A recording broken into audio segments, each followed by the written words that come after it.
Howdy, my name is Mackenzie Franklin from SideGame LLC here in Colorado Springs, Colorado. Now, this list in particular goes out to my nephew Ansel. This one goes out to him. These are games specifically for kids, families, things that you can enjoy with really people of all ages. The majority of these games are going to be language independent, so you don't really need to know how to read, or as long as there's one person who does know how to read, then everybody will be fine at the table. Now, these games are all in SideGame's collection, and they're games that we really like to share with people. Now, the first game on the list, our number 10, is Adventure Time Everything Burrito. Now, this game is very different. In summary, the game has you creating these burritos. It's a plastic circle, and in those circles, you're going to be putting either the play food that comes in the game or objects from around your house. Now, as soon as somebody gets 10 items in the burrito and they can close it, that will clinch them the victory.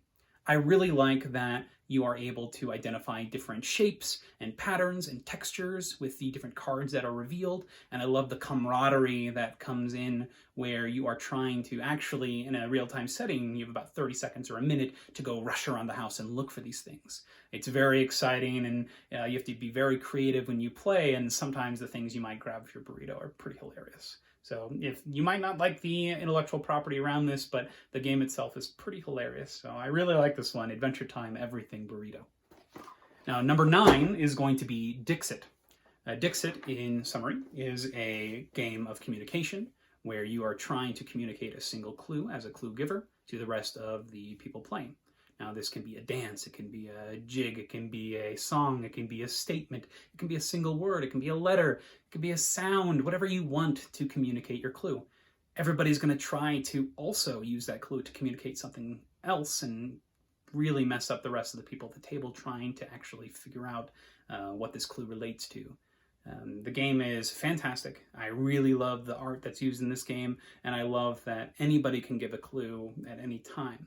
Now, as you know, I am an English language learner teacher in addition to a owner of SideGame LLC, and I use this a lot with my students in order to have them express themselves in their own specific ways. They don't need to have a super big grasp on the language, but they're still able to communicate and understand, and it works well with families, small kids. It's a fantastic game.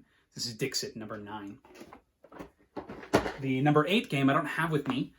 Actually, I gave it to my nephew Ansel. This is called Rhino Heroes. It's particularly the small one, the original game.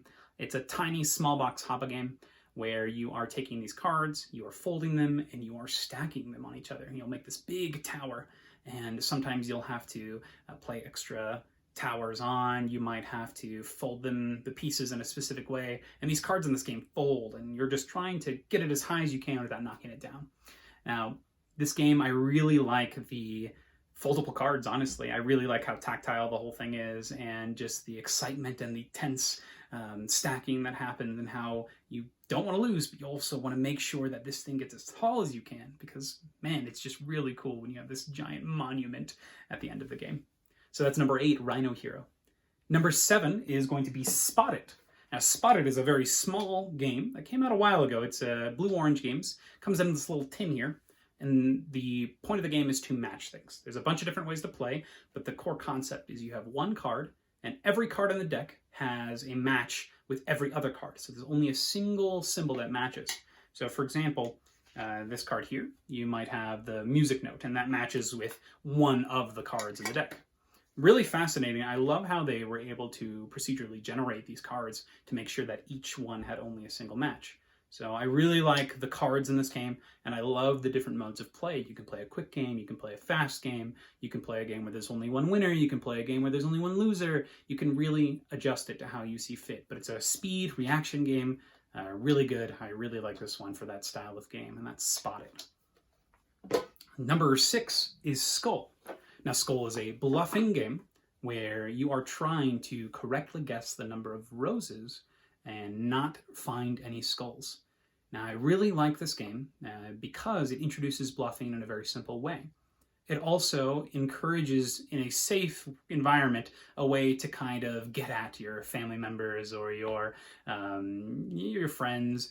It's a very safe way, and you want to make sure that they hit the skull so they fail their challenge, but it's not in a hostile way. It's very, very cool that you're able to use your trickery and your bluffing in order to get a lead on somebody. But if you want to play more, I guess, aggressively, then you can go for just trying to win the game yourself and ignoring trying to get everybody with your skulls. So remember, if you get a skull, you're out. If you get all the roses, you win. So it's interesting, the back and forth in this game. But this is a very solid bluffing game, one of the best, honestly, and I really recommend this one. Now, on the flip side of this, our number 5 is Cockroach Poker. This is another bluffing game where you are going to be giving cards to each other, and you are going to be saying what that card is, whether it's a creature, it's a type of creature. So it could be a bug, it could be a bat, rat, whatever. So you are trying to get them to say yes or no. If they get it wrong, they have to take the card. If you get it wrong, if they get it right, you have to take the card. If you run out of cards, you lose. If you have 4 of the same card, you lose. This game is really cool because it is so quick.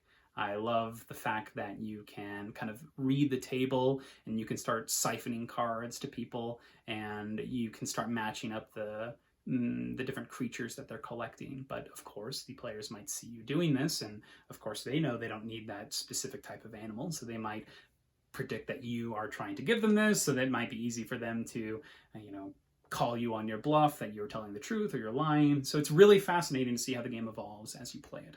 And that's Cockroach Poker. That's our number 5. Number 4 is Happy Salmon.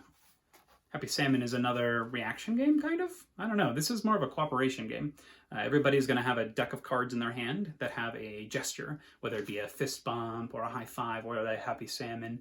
You're going to be trying to get rid of your cards, but to do so, you have to find somebody that you're playing with and do the action with them. So you need at least 3 people to do this with. But you'll match that action, you'll drop your card, and whoever loses all their cards wins. It's very fast, very silly. It is kind of one note. It's just a simple activity, but it is a lot of fun. You're going to be moving a lot in the minute that you play this game. It's very quick. There's a bunch of different editions. If you get 2, you can play with a bunch of people. But it is a lot of fun. So I really like the real-time nature. I like the active, the standing up, the laughter that comes out of us, the quick minute of shouting. It's a blast. Happy Salmon is fantastic for getting your energy out in a minute. Or heck, you might want to play this game over and over and over again just to get all of that energy out. So really good for rambunctious ones. This is pretty great. Number 3 is Rumble in the Dungeon. Now this one is a little bit more thinky, less real timing. In this one, you are going to have a map of tiles that you'll be making. And this is half the fun of the game. You get to decide how you want to make the dungeon. So the dungeon is made of these little pieces that are connected to each other, and each one has a person in it. And in that dungeon, once it's set up and all the people are in it, then you will be taking turns around the table, moving a character or taking out a character, killing a character. So you knock them out, they're out of the zone, and your goal is to have one of your characters be the last one surviving. Now, here's the twist. You can control every single character on the board, and no one knows who your person actually is. So you're going to have 2 people that you're trying to protect, but that's secret. You know who they are, but no one else does. So it's really interesting. You're trying to manipulate the game in a way that your 2 people survive the longest without giving it up, who you are. So I really like that tension in this. And you can play just one shots, or you can play multiple rounds where you are going to be going back and forth. And even if you score a little bit of points in the first round, you might be able to do really well in the second and the third, and that might be all that it takes. So I really like this game. I think it opens a lot of opportunity to really clever thinking, and I love the artwork, to be frank. So this is Rumble in the Dungeon. This is a winner. This is a fantastic game. That's number 3. Number 2 is Coconuts.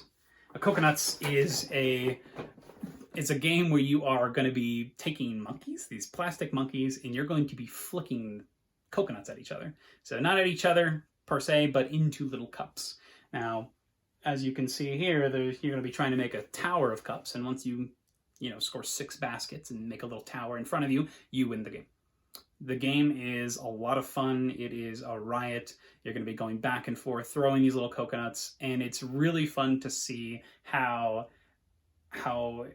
good people get at it as they play it. It's one of those games where you first start playing it, the first time you sit down, even if you played it a bunch of times before, if you sit down to play it, you're not going to be very good in the first 2 minutes, 3 minutes of the game.